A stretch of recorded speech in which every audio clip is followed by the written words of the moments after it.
Hello everyone, good evening. তো চলো, চলে এসো আমার সাথে। তোমরা কারা কারা চা খাবে? তো চা নিয়ে আমি বসে গেলাম। দুধ চা কারা কারা খাবে চলে এসো। আর তার সাথে নিয়েছি 3টে বিস্কিট। তোমরা চাইলে এর থেকেও বেশি পাবে, এটা একটুখানি ভেঙে গেছে। খুব খাস্তা বিস্কিটটা, বাবা গুঁতো খেলাম শুচ্ছে।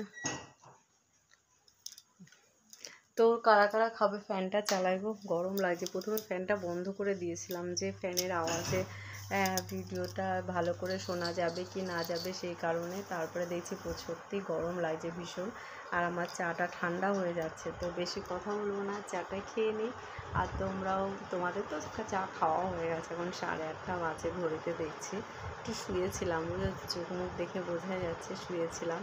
তো সেই কারণে একটু দেরি হয়ে গেল। ঘুম থেকে উঠে তো ইচ্ছা করে না, একটু টাইম লাগে আলস্যতা কাটাতে, তাই না বলো? তো তোমাদের চা খাওয়া নিশ্চয়ই হয়ে গেছে বলো? চাটা খাওয়া হয়ে গেছে। অনেকে তো রাতে ডিনার 9টার মধ্যে করে, আর আমাদের তো 11টা।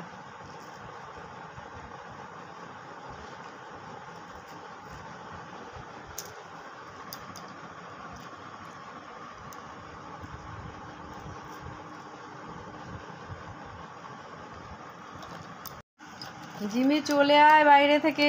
জিমি বাইরে চলে গেছে এই ফাঁকে। জিমি চলে আয়।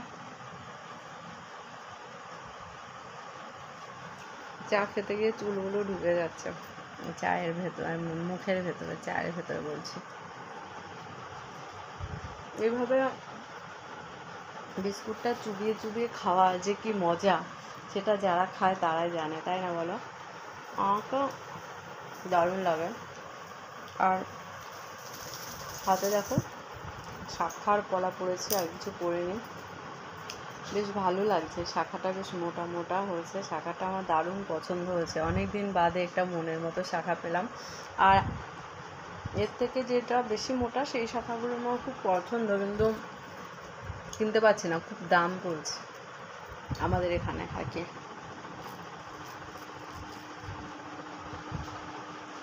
একটা ফ্রেন্ড আছে আমার, ফেসবুক ফ্রেন্ড, তার দেখি শাখার দোকান আছে। তাকে জিজ্ঞাসা করেছিলাম যে কেমন দাম। ফ্রেন্ড যখন লাভ তো করবে, কিন্তু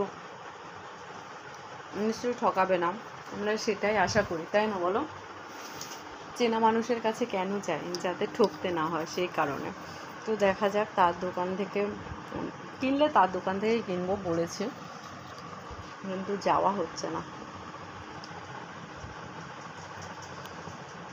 দারুণ হয়েছে চাটা। কেন বলো তো? কারণ আমার মেয়ে করেছে তাই। কাপটা দেখো, চায়ের দোকানে যে চা দেয় না সেই গ্লাসের মতো, তোমাদের দাদা কিনে নিয়ে এসছে।